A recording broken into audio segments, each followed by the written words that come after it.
like my phone just intercepted that then and sent a big green line down. Right, I'm just shooting over here for some milk. Right, a lot's happened since obviously I came on trying to process. Dean ended up ringing me, so I came off my live, didn't I? So after actually communicating and sort of going, look, Dean, I'm on the way to the dentist with the boys. I'm meant to be heading up to you. And of course, he's completely cut me off. And so managed to sort it. And I actually paid Dean to come down to us for Shiloh's birthday because, like, getting his stuff up there. And of course, bless his cotton socks, he's still hoping that I'm going to see the place and go, look, you know, we're all going. And it's like trying to explain to Dean, he has a year contract. Hang on, I'm trying to find my milk. Shouldn't really get milk. I want my big one though, where is it? Right, little one. Right, I've got a total in my head right now because I've got about £5.11 left and about £1.50 in my pocket. And it's like trying to explain to people that universal credits literally, 2 seconds guys, literally just covers obviously your rent, your bills, and you're meant to have a slight budget for any clothes really and any other things. So I don't have savings for situations like what's just happened these last couple of days, or for even children's dads, even if it doesn't work out. And obviously, if me and Dean were to be like separated in a court going through a divorce, and Dean lived up north and I lived down south, a judge would probably, he would put them into school, so he would probably get full custody of the kids just by agreeing to put them in a school up there. So I would get every other weekend and be expected to travel up, see the boys up there, or the other way around. So say they, you know, obviously the boys, anyone tried taking my boys from me, I kill you. It's as simple as that. There is no other sentence. Everybody knows it. There's no point arguing with it. And I really wouldn't even test the situation or put me in it. That's the way it is. I have emailed everybody today, obviously, in reference Aaron and Faith's letter not arriving, and telling them that basically if people don't start communicating with me, speaking to me, then I move some mountains. So anyway, obviously Dean's been up this side and we went out yesterday for Shiloh's birthday. Dean's the peaceful one, by the way. I'm the one that goes, right, this is being dealt with, that is being dealt with, and we're not stopping until this is dealt with. And obviously I'm trying to build into a seasonal life. So I don't want to talk about it.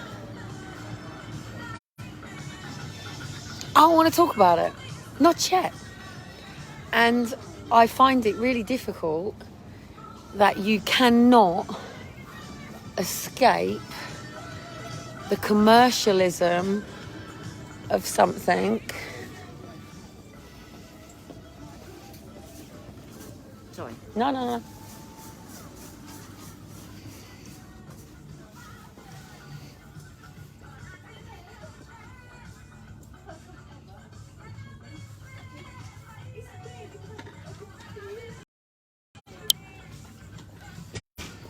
It's mental. I spent pretty much most of my life, right? This is talking about Liam and Daniel, yeah? So pretty much all my life having to live everything around Christmas, Easter and Halloween, around school holidays, basically. So whether that was seeing my mum and my dad, whether that was going and seeing family, whether it was going on a holiday, or whether it was making arrangement contacts with the boys' dad. Everything sat around those days. So I don't even want to hear those conversations. I just want to hear about winter. On the 23rd of December, it is winter, yeah? We're heading into winter. And that's what I want to talk about. That's the process I want to be in. Yes, I want to know what people are doing for Christmas. Yes, I want to know, what plans people have got, because I like to do an evening buffet on Christmas Eve.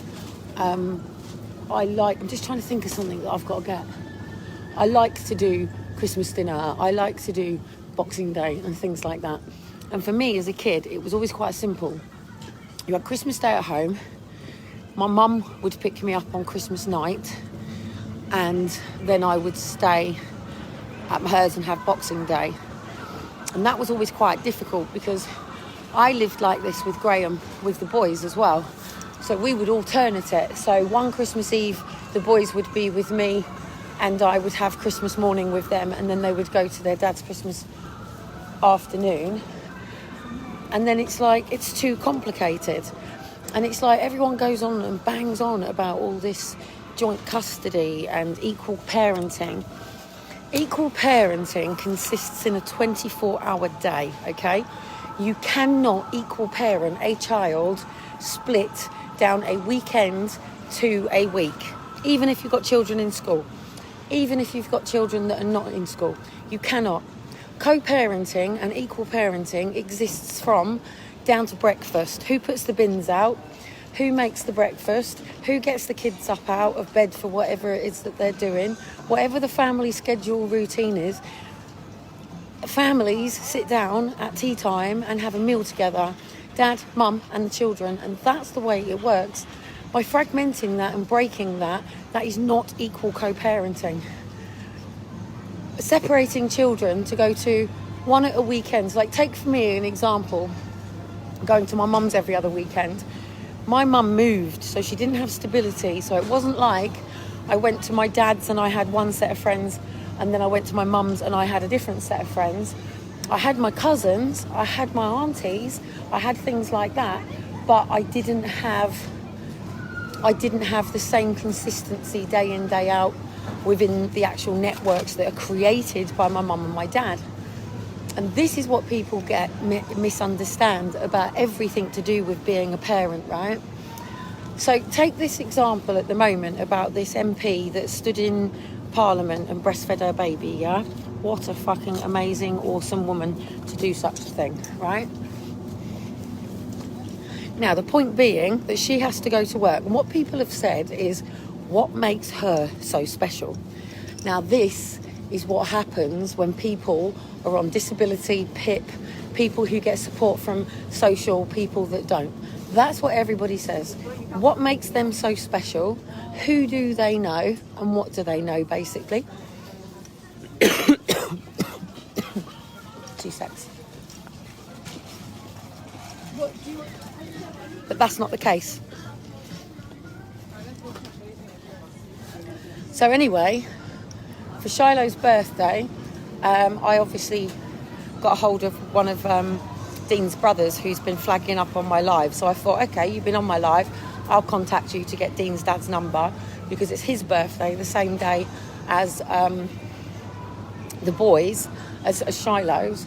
So that was really cool and it was really great. But then I had to learn that obviously his dad is sick, just as another friend of mine is sick.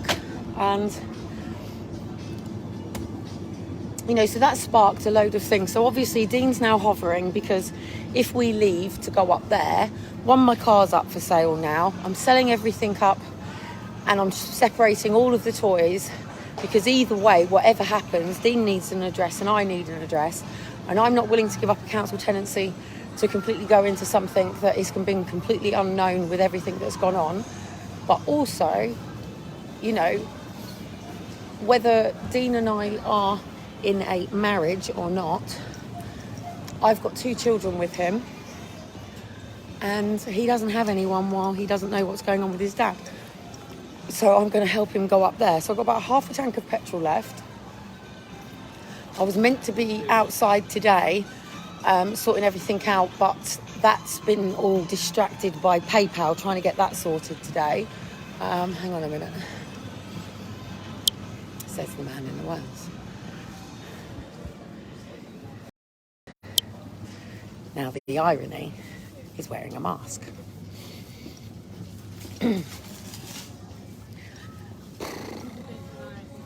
So much going on. So anyway, the other thing is I am waiting. I can't get through to Baswa.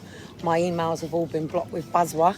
I've got through to the courts that actually took Aaron and Faith, and they're saying I've now got to go over to the complaints procedure about the investigation into District Judge Andrew Shaw.